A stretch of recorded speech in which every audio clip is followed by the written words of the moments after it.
Seja muito bem-vindo, bem-vinda ao primeiro vídeo do nosso diário de bordo, nosso diário do campo de batalha, o dia a dia de um gestor de uma agência digital. Basicamente, de segunda-feira a gente faz um vídeo mais conceitual, mais teórico, e de quinta-feira a intenção é fazer um pouco mais, falar sobre o campo de batalha, falar sobre o dia a dia, as coisas que eu estou fazendo na minha agência, criando, montando, como estou estruturando a equipe, para dar um passo a passo para vocês, exatamente do momento que eu estou agora. Só que antes de eu mostrar o dia a dia, eu precisava fazer esse primeiro vídeo, onde eu quero, talvez ele fique um pouco mais longo, mas onde eu quero explicar um pouco mais os conceitos que eu acredito e quais são as 10 etapas que eu gosto de fundamentar.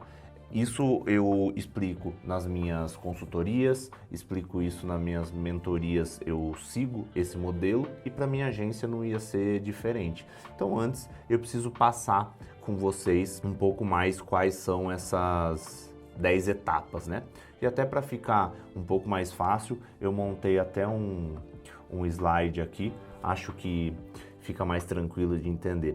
Qual que é a primeira etapa? A primeira etapa é efetivamente o modelo de negócio. É basicamente a gente entender o que a gente quer criar. E por que isso é importante? Porque você pode ter uma agência focada em gerar muito lucro nos próximos 2 anos.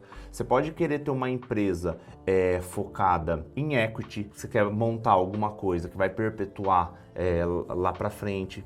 Isso depende muito do modelo de negócio que você vai criar, depende muito do propósito, se isso vai virar uma escola, se isso vai ser algo só para gerar um caixa rápido, se isso é um negócio que vai ser um hobby. E esse é importante para a gente ter o nosso primeiro passo, porque é completamente diferente você criar uma empresa, montar uma agência, que a intenção é ter um retorno rápido, e por 2, 3 anos e depois você vai pensar no que você vai fazer, ou criar uma agência que seja mais sustentável. E normalmente é esse passo em que a maior parte das pessoas ficam perdidas, porque às vezes a pessoa vê uma agência como algo para gerar dinheiro e depois a pessoa vai querer fazer outra coisa, Só que ao mesmo tempo quer investir em equipe, quer pensar em algo mais sustentável. E infelizmente muitas vezes as coisas não batem. Por quê? Porque se você quer uma equipe que dê resultado mais rápido, você foca muito mais em performance, Você foca em metas individuais, em remuneração mais agressiva.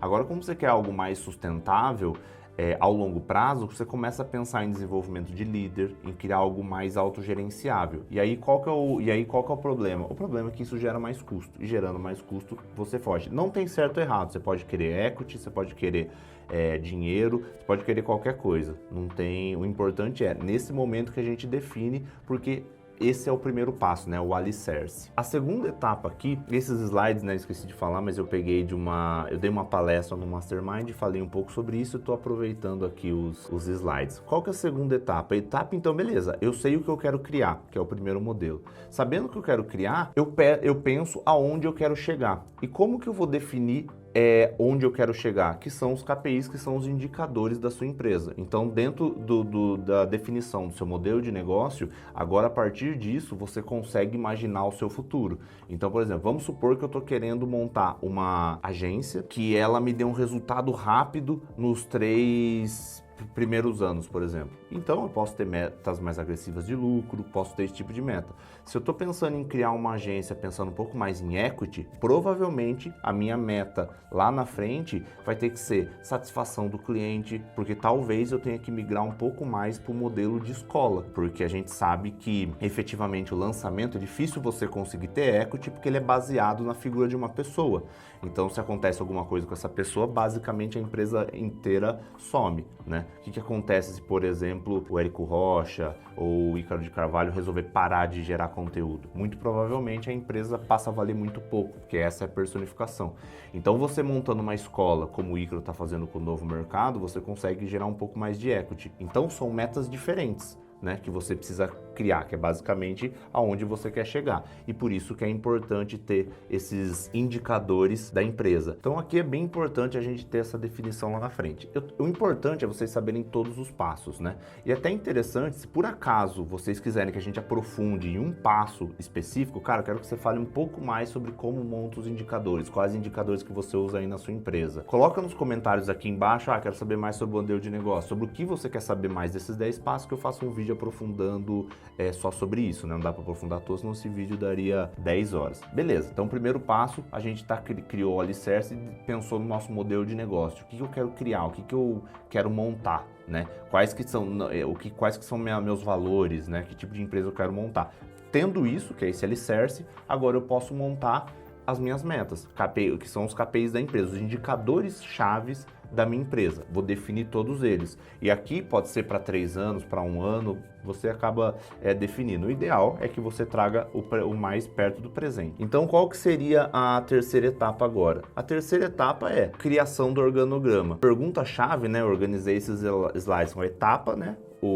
Qual é o tema, né? No caso aqui, o organograma, e qual que é a frase-chave, digamos assim. O que eu preciso para chegar no meu KPI, que é o meu indicador. Então, tendo a meta que eu quero alcançar, o que eu consigo fazer? Eu consigo pensar na equipe que eu quero desenhar. Tendo o passo 1 e o passo 2, ó como vai ficando claro. Eu sei que eu quero montar uma equipe, uma empresa duradoura. Então, muito provavelmente, eu vou ter que ter um RH. Dentro ou no primeiro passo, uma coisa muito importante para mim é a parte de design, a parte audiovisual. Pô, então eu sei que eu vou precisar ter talvez um videomaker, não dá para eu contratar uma empresa terceira para fazer isso, uma produtora. E aí, tendo as minhas metas, vamos supor que nesse ano eu estipulei que eu quero vender 10 milhões, 1 milhão, seja qual for o número para você. Dentro disso, eu consigo dizer, a equipe que eu tenho hoje, eu consigo entregar isso? Se a resposta for não, você vai montando. Então, ó como vai ficando mais fácil. Nesse passo 3, agora, como você já tem as suas metas, você já consegue entender qual equipe você precisa montar para atingir esse objetivo.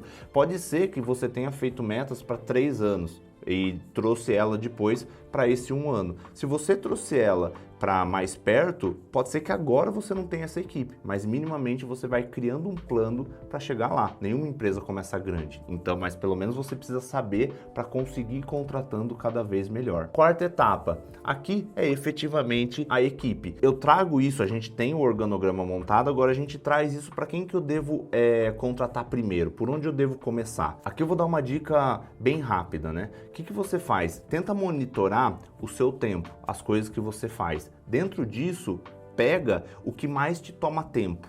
Muitas vezes, quando a gente começa uma empresa, o que toma muito tempo é, por exemplo, editar vídeo.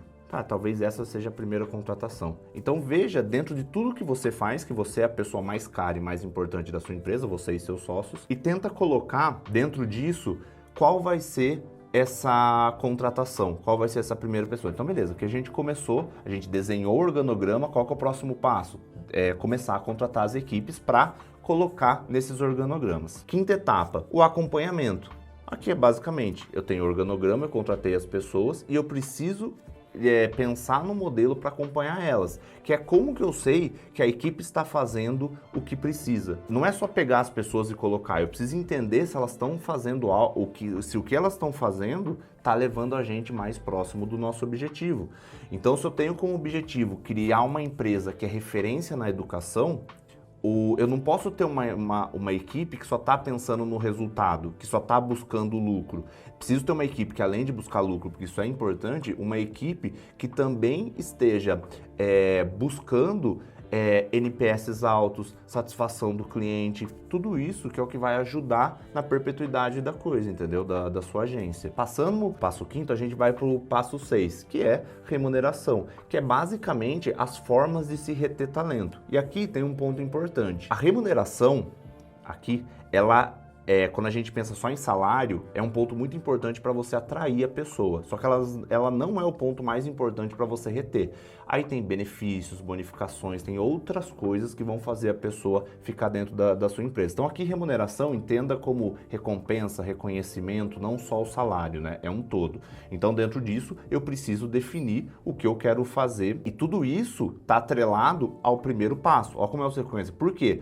Porque se eu quero uma equipe que me tire do dia a dia, que seja mais autogerenciável, eu preciso talvez investir em pessoas mais sêniores para que elas consigam se tornar líder e liderar as pessoas. Se eu quero algo que me dê um resultado rápido no primeiro momento, talvez eu vou precisar eu mesmo colocar mais a mão na massa e atrair pessoas mais júniores. Então isso é dependendo do seu modelo de negócio lá atrás. Normalmente, quando você está com um problema em um dos passos, a forma de resolver é voltando um. Então, às vezes eu faço mentoria com alguma agência e falo, cara, eu preciso definir remuneração, ou eu não sei dividir política de divisão de lucro, que também entra aqui. E aí o que eu tenho que fazer? Cara, beleza, volta. Você sabe a equipe que você precisa ter? Ah, eu acho que sim, cara. Volta. Seu organograma tá bem definido? Não, não tá. Cara, volta, meta. Até normalmente chegar no modelo de negócio. Porque daí no modelo de negócio eu entendo, pô, eu quero uma equipe colaborativa. Isso foi definido no modelo de negócio lá atrás, na primeira etapa, tá? Então divisão de lucro talvez seja algo interessante. Porque você não remunera somente a parte individual, a performance individual, e remunera o coletivo. Então isso pode ser muito interessante. Passamos isso, a gente vai chega na etapa 7. Qual que é a etapa 7? São os processos. É como eu efetivamente vou sair do operacional. Como eu vou conseguir fazer o que precisa ser feito para minha empresa crescer e chegar nas metas que eu preciso. Dependente de qual for os KPIs, os indicadores que você setou, você é o responsável por criar o plano de ação para chegar lá. E quanto mais você tiver no operacional, mais difícil vai ser você traçar essa estratégia. Então aqui a gente precisa pensar em processos. E aqui também tem um ponto de atenção, ó, presta muita atenção no que eu vou falar agora. Processo não é a bala de prata para resolver as coisas da sua agência. Vamos lá, de novo, o processo não vai resolver os problemas da sua agência. Olha o tanto de checklist, de processo, de Trello que tem hoje para vender para lançamento. Por quê? Porque a maior parte das pessoas acha que isso vai resolver os problemas. A maior parte das pessoas acha, não, se eu tiver um processo, um passo a passo, resolveu. Mas se isso resolvesse, tava todo mundo rico hoje. Então, isso não resolve. Ele ajuda? Claro que ajuda, mas olha que ele está no 7º passo. Olha o tanto de coisa que a gente teve que definir para a gente conseguir chegar nesse momento. Então, o processo não vai resolver os seus problemas. Ele ajuda, mas quem que executa? É uma equipe. Essa equipe está treinada ou não está treinada? Ela sabe por que existe esse processo ou não? Ela vê valor disso, senão simplesmente eles não fazem. É por isso que não todos, obviamente, mas a maior parte do checklist não funciona. Se não funciona, por que existe tanto? Porque todo mundo quer o hackzinho, todo mundo quer aquela bala de prata, todo mundo, não, agora eu tenho o Trello perfeito. E muitas vezes não funciona. Tem muito checklist bom, mas antes a gente tem que pegar esse passo a passo. 8º, liderança, que é basicamente quem olha tudo isso. Agora que eu já tenho equipe, agora que eu já tenho processo, agora que eu já tenho indicadores, quem que olha? Normalmente, isso vai ser num primeiro momento, isso vai ser o dono. E aqui tem um ponto importante. Eu concordo muito com o Flávio Augusto, né? Que ele diz que sempre toda empresa tem que ter 2 sócios. Um sócio administrador e um sócio vendedor. Como que funciona aqui na minha agência? É eu e o meu sócio. Eu cuido da parte interna e meu sócio cuida da parte externa. O que significa isso? Ele cuida da parte de estratégia digital, né? Do formato de lançamento, da metodologia, né? Que seria a venda, e também cuida da qualidade, ou seja, como estão saindo as páginas, como estão saindo os anúncios, como está saindo tudo que sai da agência, a qualidade passa por ele. Então, de dentro para fora, né? A parte de fora, ele toma conta. A parte de dentro sou eu. Processo, liderança, gestão das pessoas, contratação, criação de meta. Então tem um sócio, né? É óbvio que eu estou usando outras palavras, um sócio administrador e um sócio vendedor. E para a coisa dar certo, você precisa fazer isso. E é muito importante ter um sócio que vai te complementar nisso. Quando a gente monta uma agência, normalmente a gente é muito bom no marketing digital, na estratégia digital.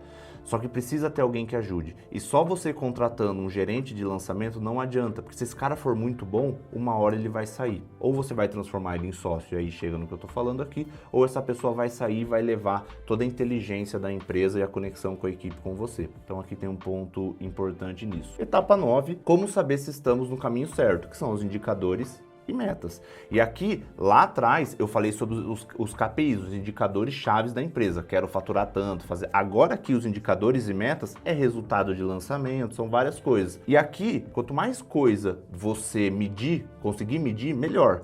mas não necessariamente tudo tem que virar meta, né? Você pode ter um indicador que mostra para você a rentabilidade ou o ROI, mas não necessariamente o ROI tem que ser uma meta que seja alcançada pela sua empresa. É muito fácil de entender isso quando a gente fala de tráfego pago, né?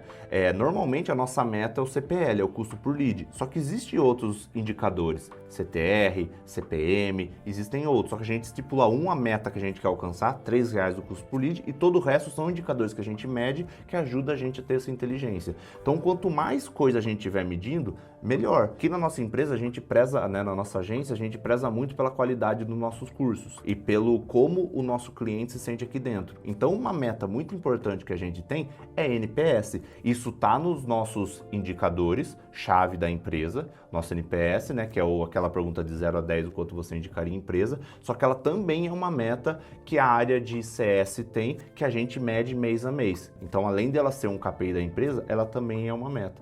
O custo por lead, por exemplo, ela é uma meta do lançamento, mas ela não está na minha meta da empresa. Na minha meta da empresa, né, o KPI tem o faturamento. Então é por isso que eu estou fazendo essa divisão. A gente cria um monte de coisa para só depois começar a colocar essas metas individuais, metas diárias, que é uma das frases mais ditas hoje, que se você não sabe para onde você quer ir, qualquer lugar serve. Então não adianta só você saber que você quer faturar 10 milhões daqui a X tempo. Você precisa conseguir medir e a sua equipe precisa saber isso. Por isso que essa etapa 9 é tão importante. Agora a etapa 10. A etapa 10 é o como eu vou usar o meu melhor potencial. E é uma parte que a gente fala sobre relatórios. E por que isso é importante? Você montou toda essa equipe, você é responsável pela parte estratégica.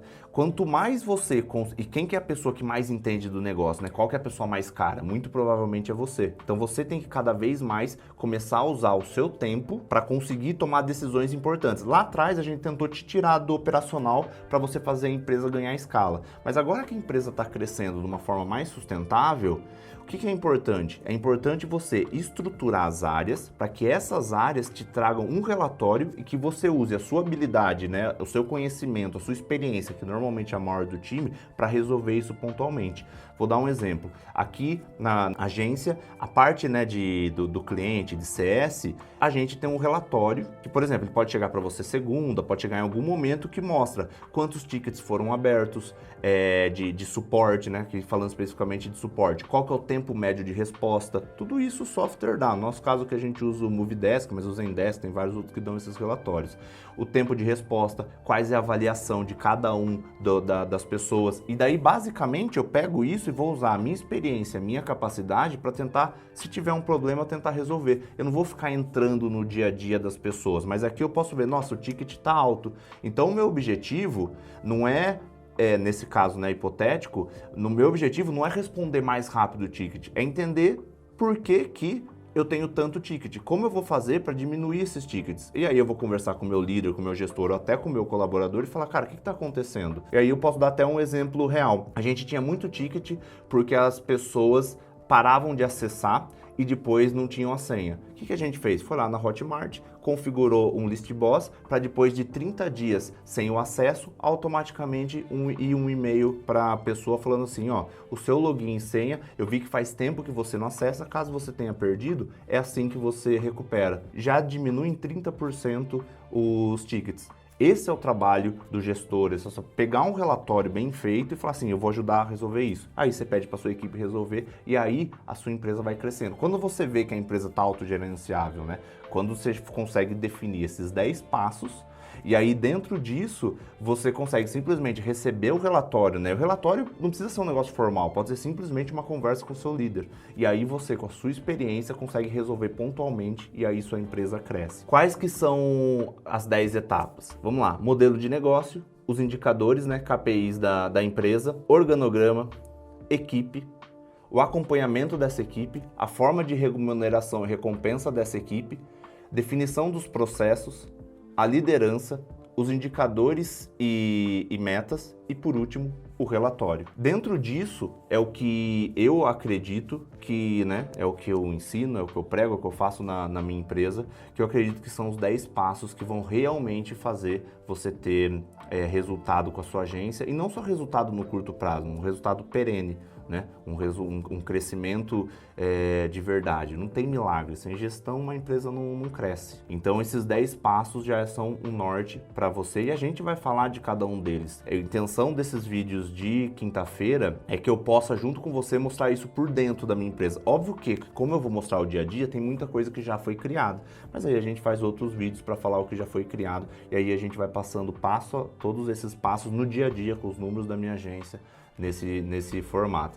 Óbvio, se você quer acompanhar, se inscreve no canal, clica, dá joinha, manda para as outras pessoas, tudo isso que você já sabe. Espero ter ajudado. Essas etapas vão te ajudar demais para você pensar em como vai estruturar. E se eu fosse te deixar, né, um resumo aqui, um ponto importante para você levar desse vídeo aqui, sempre que você acredita que está com problema em uma dessas etapas, olhe uma etapa anterior. Então, se, por exemplo, eu estou com um problema em processo, as pessoas não entendem processo, não querem fazer, dá uma olhada antes. Pode ter um problema, não na remuneração, mas na forma que você está acompanhando essa equipe. Porque muitas vezes ela não está vendo valor no que você pediu para ela fazer, ela não entende. Muitas vezes você criou um processo para que todo mundo trabalhe menos e a pessoa está entendendo que você está querendo controlar, quando na verdade não, você está querendo simplesmente que a pessoa trabalhe mais rápido, melhor e mais feliz. E a pessoa entende completamente ao contrário. Então pode ser que você está com problema no acompanhamento. Ou antes, pode ser que você está com problema na equipe. Aí é um problema de contratação. Então sempre que você tem um problema em uma etapa, volte uma. Se não consegue resolver com isso, vai voltando. Muito provavelmente, em 90% das mentorias que eu faço, é falta de sentar e definir modelo de negócio. Modelo de negócio, missão, visão, valores, todas essas coisas, que vão ser temas que a gente vai conversar em outro vídeo. Esse vídeo ficou um pouco maior do que eu gostaria, mas acho que são conceitos importantes, tá? Muito obrigado por ter ficado aqui até o final comigo. Tamo junto. Valeu!